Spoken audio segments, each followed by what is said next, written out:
I had always believed that family was everything. For over 30 years, I poured my heart and soul into raising my son, Daniel.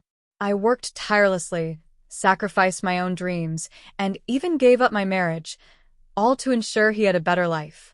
But the moment I lost my job, everything changed. The son I had devoted my life to turned his back on me, calling me a burden, a parasite.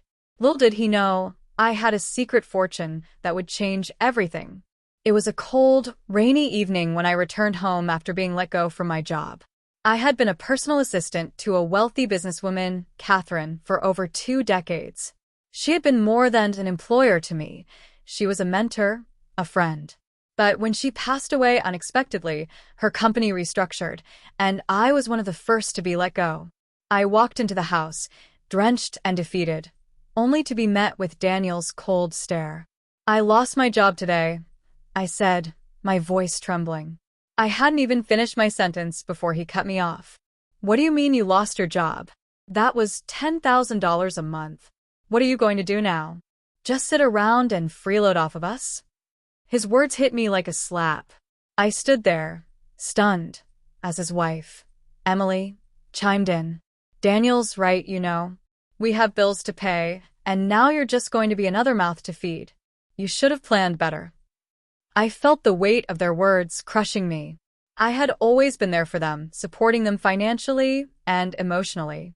I had even helped them buy their house, sacrificing my own savings to make sure they had a comfortable life. And now, they were treating me like a stranger, like I was nothing more than a burden. But what they didn't know was that Catherine, in her final days, had left me something far more valuable than a monthly paycheck. She had left me a fortune, $10 million, to be exact. It was her way of thanking me for the years of loyalty and dedication. She had no children of her own, and in her will, she named me as her sole beneficiary. I had kept it a secret, not wanting to disrupt the delicate balance of our family dynamics. But now, as I stood there, being berated by my own son, I realized that the time for secrets was over. "I'm not freeloading," I said, my voice steady despite the storm raging inside me. "I've worked my entire life to support this family. And now, when I need a little help, you're ready to throw me out like yesterday's trash." Daniel's face hardened. "Mom, be realistic. You're not getting any younger. You can't expect us to take care of you forever. You need to figure something out." Emily nodded in agreement. "There's a senior living facility nearby. It's not fancy, but it's affordable. You could move there and maybe even work part-time to cover the costs. It's the most dignified option." I felt a lump form in my throat. Dignified?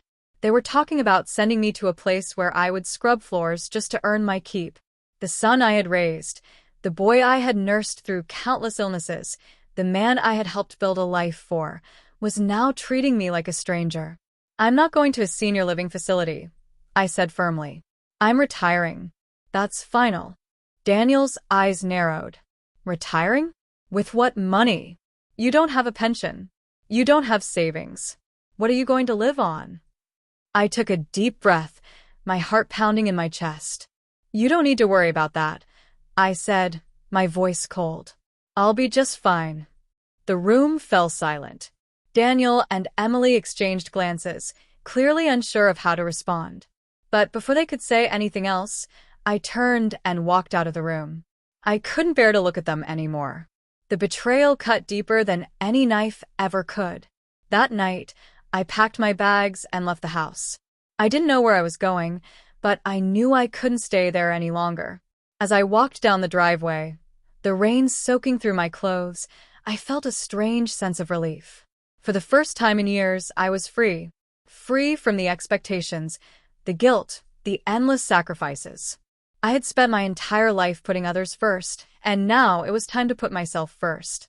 I checked into a luxury hotel downtown, the kind of place I had only ever dreamed of staying in. As I sat in the plush armchair, sipping a cup of tea, I pulled out my phone and dialed Catherine's lawyer. It was time to claim what was rightfully mine. The next few days were a whirlwind. I met with the lawyer, signed the necessary paperwork, and watched as the $10 million was transferred into my account. It was surreal, seeing that number on the screen. For so long, I had lived paycheck to paycheck, scraping by just to make ends meet. And now I was a millionaire. But the money wasn't just about luxury or comfort. It was about freedom. It was about reclaiming my life, my dignity, my self-worth. I had spent so many years being treated like a second-class citizen, like I was nothing more than a servant. But now, I was in control. And I was determined to make sure that Daniel and Emily understood the price of their betrayal. I started by buying a luxurious penthouse in the heart of the city. It was everything I had ever wanted, spacious, elegant, and filled with natural light. As I walked through the empty rooms, I felt a sense of peace I hadn't felt in years. This was my home, my sanctuary, and no one was going to take it away from me. But my newfound wealth didn't go unnoticed. Daniel and Emily soon caught wind of my extravagant purchases, and they were quick to come crawling back. It started with a phone call, Daniel's voice dripping with false concern. "Mom, we heard you moved into a new place. That's great. We were just worried about you, you know? We didn't want you to be alone." I could hear the greed in his voice, the desperation. He wasn't worried about me. He was worried about what he could get from me. "I'm fine," I said curtly. "I don't need your help. But Mom, we're family. We should be together, especially now that you're, well, retired. We could take care of you. Make sure you're comfortable." I almost laughed. Take care of me? They had thrown me out like garbage, and now they wanted to play the role of the dutiful son and daughter-in-law. It was pathetic. "I don't need your help," I repeated, my voice firm. "I'm doing just fine on my own." There was a long pause on the other end of the line. I could almost hear the gears turning in Daniel's head, trying to figure out how to manipulate me, how to get his hands on my money. "Mom, listen," he said, his tone softening. "I know we've had our differences, but you're still my mother. I love you, and I want to make things right." I felt a pang of sadness. Once upon a time, those words would have meant everything to me. But now, they were empty, hollow. He didn't love me. He loved what I could give him. "Daniel," I said, my voice steady, "you made your choice. And now I've made mine. We're done." I hung up the phone, my hands trembling.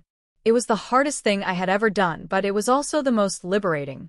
For the first time in my life, I was putting myself first. And it felt good. But Daniel wasn't ready to give up. He started showing up at my penthouse, begging for forgiveness, pleading for a second chance. He even brought Emily along, hoping that her presence would soften my heart. But I stood my ground. I had given them everything, and they had thrown it all away. Now, it was time for them to face the consequences of their actions. One evening, as I was preparing dinner, there was a knock at the door. I opened it to find Daniel standing there, his face pale and drawn. "Mom, please," he said, his voice breaking. "I'm sorry. I was wrong. I shouldn't have treated you like that. You're my mother, and I love you. Please, let me make it up to you." I looked at him, my heart aching. He was my son, the boy I had raised, the man I had loved with all my heart. But he was also the man who had betrayed me, who had thrown me out when I needed him most. "Daniel," I said, my voice soft but firm, "I love you too. But love isn't enough. You have to show it, through your actions, through your words, through your choices. And you chose to turn your back on me. Now, you have to live with that choice." Tears streamed down his face as he fell to his knees, begging for forgiveness. But I knew that this wasn't about forgiveness. This was about accountability. He had to face the consequences of his actions, just as I had faced the consequences of mine. I closed the door, my heart heavy but resolute. I had spent my entire life putting others first, sacrificing my own happiness for the sake of my family. But now it was time to put myself first. It was time to live my life on my own terms. As I sat down to eat my dinner, I felt a sense of peace wash over me. The road ahead would be difficult, but it would also be mine. For the first time in my life, I was free. And I was determined to make the most of it. But the story doesn't end here. Daniel and Emily weren't ready to let go. They would stop at nothing to get their hands on my fortune, even if it meant destroying me in the process. And as the days turned into weeks, I found myself caught in a web of lies, betrayal, and manipulation. but I was ready to fight. I had spent my entire life being the victim, but now I was the one in control. And I wasn't going to let anyone take that away from me. The days that followed were a whirlwind of emotions. Daniel and Emily's attempts to reconcile grew more desperate, but I held my ground. I had made my decision, and I wasn't going to let their guilt-tripping or manipulative tactics sway me. But what I didn't expect was how far they would go to try and regain control over my life and my fortune. One afternoon, as I was enjoying a quiet moment in my penthouse, my phone buzzed with a notification. It was a message from an unknown number. I opened it and my heart sank. It was a screenshot of a social media post shared by Daniel. The caption read, "My mother abandoned me when I needed her most. Now she's living in luxury while I struggle to make ends meet. Hashtag family betrayal, hashtag heartbroken son." The post had already garnered hundreds of likes and comments, with people sympathizing with Daniel and vilifying me. My hands trembled as I scrolled through the comments. "How could a mother do that to her own son?" one person wrote. "She's heartless," another commented. "He deserves better." I felt a mix of anger and sadness. Daniel had twisted the story to make himself the victim, painting me as the villain who had abandoned him in his time of need. He had conveniently left out the part where he had thrown me out of his house, where he had called me a burden, where he had refused to support me when I lost my job. I took a deep breath, trying to steady my nerves. I knew I couldn't let this slide. If Daniel wanted to play dirty, I would fight back, but on my own terms. I opened my laptop and began drafting a response. I didn't want to stoop to his level, but I also couldn't let him destroy my reputation. A few hours later, I posted my own message on social media. I kept it simple and factual, but I made sure to include the truth that Daniel had conveniently omitted. To those who have seen my son's post, I want to set the record straight. I did not abandon him. I lost my job after decades of hard work, and when I needed support, my son and his wife threw me out of their home, calling me a burden. I have always been there for my son, sacrificing my own happiness to ensure he had a better life. But when I needed him, he turned his back on me. I am now choosing to live my life on my own terms, free from the toxicity and betrayal that have plagued our relationship. I hope one day he understands the pain he has caused. The response was immediate. Some people sided with me, while others remained skeptical. But I didn't care about the opinions of strangers. I just wanted the truth to be out there. Daniel, however, wasn't ready to back down. He responded with another post, this time accusing me of lying and manipulating the narrative. "My mother is trying to rewrite history," he wrote. "She's always been selfish, and now she's using her money to silence me. I just want my mother back." The comments section exploded with arguments, with people taking sides and debating who is telling the truth. It was exhausting to watch, but I refused to engage further. I had said my piece, and that was enough. But Daniel wasn't done. A few days later, I received a call from my lawyer. "Margaret, I think you need to see this," he said, his voice tense. He sent me a link to a live stream that Daniel had started on a popular social media platform. The title of the stream was, "Exposing My Mother's Lies." I clicked on the link, my stomach churning as I watched Daniel sit in front of the camera, his face twisted with anger and desperation. "My mother has always been a liar," he said, his voice shaking with emotion. "She abandoned me when I was just a kid, leaving me to fend for myself. And now, she's living in a penthouse while I struggle to pay my bills. She doesn't care about me. All she cares about is her money." The comments were pouring in, with people expressing their outrage and sympathy for Daniel. "How could a mother do that?" one person wrote. "She's a monster," another commented. I felt a wave of anger wash over me. Daniel was twisting the truth, painting himself as the victim while ignoring the years of sacrifice and love I had poured into raising him. I couldn't let him get away with this. I called my lawyer back. "I need to respond," I said, my voice firm. "I can't let him destroy my reputation like this." My lawyer agreed. "We can file a defamation lawsuit," he said. "But it might be better to address this publicly first. Let people see the truth for themselves." I nodded, even though he couldn't see me. "I'll handle it," I said. That evening, I started my own live stream. I titled it, "The Truth About My Son." As the camera rolled, I took a deep breath and began to speak. "I've seen my son's posts and live streams," I said, my voice steady despite the storm of emotions inside me. "And I want to set the record straight. I did not abandon him. I raised him alone, sacrificing everything to give him a better life. When I lost my job, he and his wife threw me out of their home, calling me a burden. I have always been there for him, but when I needed him, he turned his back on me." I paused, letting my words sink in. "I understand that he's hurting," I continued, "but hurting me won't solve his problems. I hope one day he can see the pain he's caused and take responsibility for his actions." The response was overwhelming. Some people sided with me, while others remained skeptical. But I didn't care about the opinions of strangers. I just wanted the truth to be out there. Daniel, however, wasn't ready to back down. He responded with another live stream, this time accusing me of being a gold digger.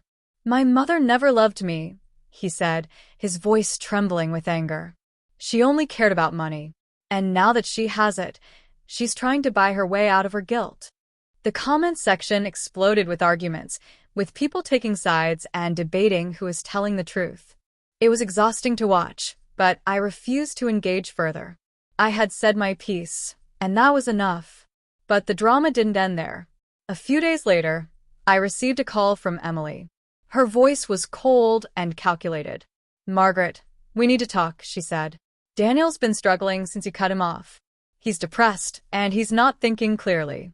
If you really care about him, you'll help him." I felt a pang of guilt, but I quickly pushed it aside. "Emily, I've always cared about Daniel," I said. "But I can't keep sacrificing myself for him. He needs to take responsibility for his actions." There was a long pause on the other end of the line. "Fine," Emily said, her tone icy. "But don't come crying to us when you're old and alone." The call ended, and I sat there, my hands trembling. Emily's words had cut deep, but I knew she was just trying to manipulate me. I couldn't let her get to me. The weeks turned into months, and the drama continued to escalate. Daniel and Emily tried every tactic they could think of to get their hands on my fortune: guilt-tripping, public shaming, even legal threats. But I held my ground. I had spent my entire life putting others first, and now it was time to put myself first. One day, as I was walking through the park near my penthouse, I ran into an old friend from my days working for Catherine. Her name was Linda, and she had always been a source of wisdom and support. "Margaret," she said, her eyes filled with concern. "I've been following everything that's been happening. Are you okay?" I nodded, though I felt anything but okay. "I'm managing," I said. "It's been tough, but I'm trying to stay strong." Linda placed a hand on my shoulder. "You've always been a fighter," she said. "But don't forget to take care of yourself. You've been through so much, and you deserve to be happy." Her words brought tears to my eyes. For the first time in a long time, I felt seen and understood. "Thank you," I said, my voice barely above a whisper. As I walked home that evening, I felt a sense of clarity. The battle with Daniel and Emily had taken a toll on me, but it had also shown me how strong I was. I had spent my entire life sacrificing myself for others, but now it was time to live for myself. But the story wasn't over yet.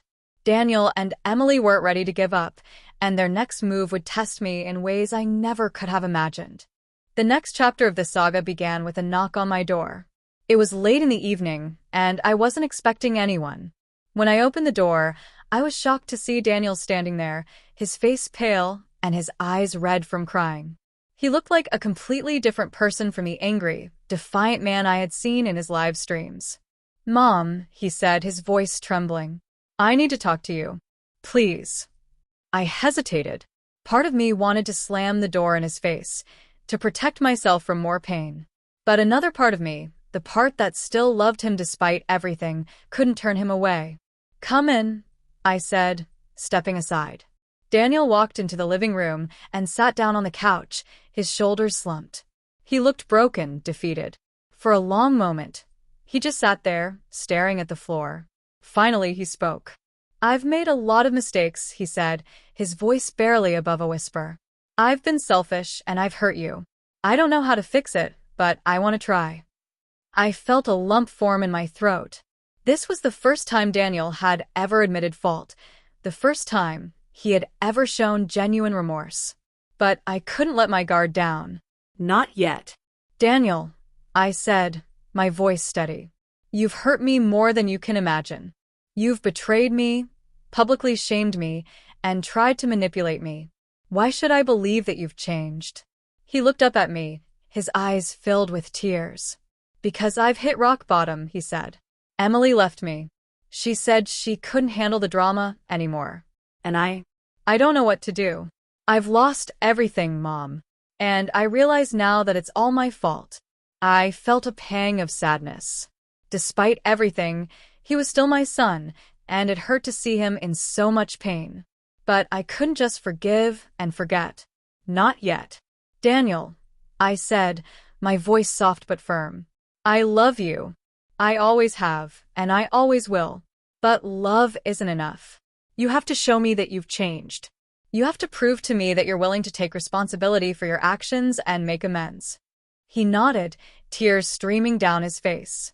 I will, he said. I'll do whatever it takes. I just want my mom back. We talked for hours that night. Daniel opened up about his struggles, his regrets, and his fears. He admitted that he had been jealous of my newfound wealth, that he had felt entitled to it because of everything I had done for him in the past. He also admitted that he had been influenced by Emily, who had always been more concerned with money than with family.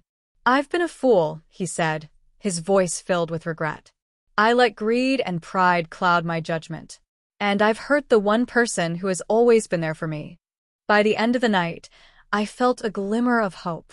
Maybe, just maybe, Daniel was ready to change. But I knew that rebuilding our relationship would take time and effort. It wouldn't happen overnight.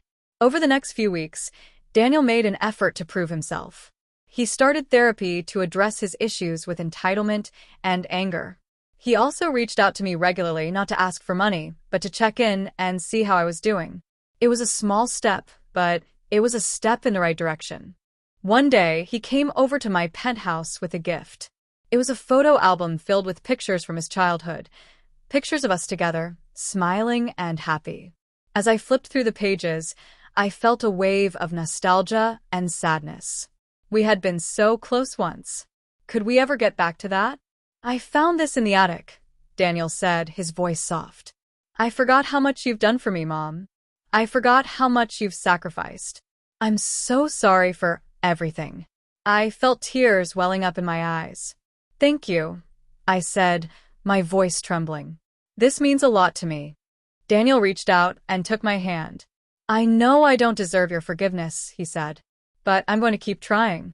I'm going to be the son you deserve. It was a turning point in our relationship. Slowly but surely, we began to rebuild the bond that had been broken. It wasn't easy, and there were still moments of tension and doubt. But for the first time in a long time, I felt hopeful. Meanwhile, Emily was nowhere to be found. She had filed for divorce and moved out of the house, leaving Daniel to pick up the pieces of his life. I couldn't help but feel a sense of vindication. She had been a toxic influence on Daniel, and her absence gave him the space he needed to grow and change. As the months passed, I began to focus on my own healing. I started traveling, something I had always wanted to do, but never had the time or money for. I visited places I had only dreamed of: Paris, Tokyo, the Amalfi Coast. I met new people, tried new things, and rediscovered the joy of living. But no matter where I went or what I did, I always came back to Daniel. He was my son, and I loved him. And while our relationship would never be the same, it was slowly becoming something new, something stronger and more honest. One evening, as we sat together on the balcony of my penthouse, watching the sunset, Daniel turned to me and said, "Mom, I've been thinking. I want to start over. I want to build a life that's not based on greed or entitlement. I want to be someone you can be proud of." I smiled, feeling a warmth spread through my chest. "I'm already proud of you," I said. "You've come a long way, Daniel. And I believe in you." It wasn't a perfect ending, but it was a new beginning. We had both been through so much, but we had come out stronger on the other side. And as I looked out at the city skyline, I felt a sense of peace. I had finally found my freedom, not just from the toxicity of the past, but from the weight of my own guilt and self-doubt. But life is never simple, and there were still challenges ahead. Daniel's journey of self-discovery was far from over, and I knew there would be more obstacles to face. But for the first time in a long time, I felt ready to face them, not as a victim, but as a woman who had reclaimed her power. As the months turned into years, Daniel and I continued to rebuild our relationship. It wasn't always easy. There were moments of tension and setbacks, but we both worked hard to move forward. Daniel stayed committed to his therapy and even started volunteering at a local shelter, helping others who were struggling with addiction and anger issues. It was a far cry from the entitled, bitter man he had been, and I couldn't have been prouder of the person he was becoming. One day, Daniel came to me with an idea. "Mom," he said, his eyes shining with excitement, "I've been thinking about starting a nonprofit. Something to help single parents and their kids, people who are struggling like we did. I want to give back, to make a difference." I felt a surge of pride. This was the Daniel I had always hoped he would become, someone who thought about others, who wanted to make the world a better place. "That's a wonderful idea," I said, smiling. "How can I help?" We spent the next few months working together to get the nonprofit off the ground. I used some of my fortune to fund the initial setup, but Daniel took the lead, pouring his heart and soul into the project. He named it Second Chances, a nod to the second chance he had been given in life. It was a place where single parents could find support, resources, and a community of people who understood their struggles. The day the nonprofit officially opened its doors was one of the proudest moments of my life. Daniel stood at the podium, addressing a crowd of supporters, donors, and families who would benefit from the program. His voice was steady and confident as he spoke about his own journey, about the mistakes he had made, and the lessons he had learned. "This place is about hope," he said, his eyes scanning the room. "It's about second chances, not just for the parents, but for the kids too. Because every child deserves to feel loved and supported, no matter what." As I watched him speak, I felt tears welling up in my eyes. This was my son, the boy I had raised, the man I had fought for. He had come so far, and I knew that he was finally on the right path. After the event, Daniel came over to me, his face glowing with pride. "Mom," he said, pulling me into a hug, "thank you for everything. I wouldn't be here without you." I hugged him back, feeling a deep sense of peace. "I'm so proud of you, Daniel," I said. "You've become the man I always knew you could be." As the years went by, Second Chances grew into a thriving organization, helping hundreds of families across the country. Daniel became a respected advocate for single parents and children, and I continued to support him in any way I could. But more importantly, we had rebuilt our relationship, not as mother and son, but as two people who had been through hell and come out stronger on the other side. As for me, I finally found the peace and happiness I had been searching for. I sold the penthouse and moved to a quiet lakeside town, where I spent my days painting, gardening, and enjoying the simple pleasures of life. I traveled when I wanted to, but I always came back to the little house by the lake, where I felt truly at home.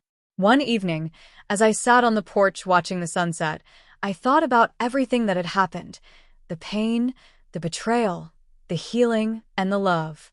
It had been a long and difficult journey, but it had also been a journey of growth and self-discovery. I had learned to stand up for myself, to put my own needs first, and to forgive without forgetting. Daniel visited often, and we would sit together on the porch, talking about life, love, and the future. He had found happiness too, in his work and in a new relationship with a kind, compassionate woman who supported him in all the ways Emily never had. As I looked out at the lake, I felt a deep sense of gratitude. I had lost so much, but I had also gained so much: a renewed relationship with my son, a sense of purpose, and, most importantly, a life that was truly my own. One day, as we sat together on the porch, Daniel turned to me and said, "Mom, do you ever regret adopting me?" I smiled softly, the question catching me off guard. It was something I had asked myself many times over the years, especially during the darkest moments. But now, as I looked at the man he had become, I knew the answer. No, Daniel, I said, my voice steady and sure. I don't regret it. Not for a single moment. You've taught me so much about love, forgiveness, and resilience, and I'm so proud to be your mother. He smiled, his eyes filled with gratitude. I love you, Mom, he said. Thank you for never giving up on me. I reached out and took his hand, feeling a deep sense of peace. I love you too, Daniel. Always. As the sun dipped below the horizon, painting the sky in shades of orange and pink, I felt a sense of closure. The battles were over, the wounds had healed, and I had finally found the happiness I had always deserved.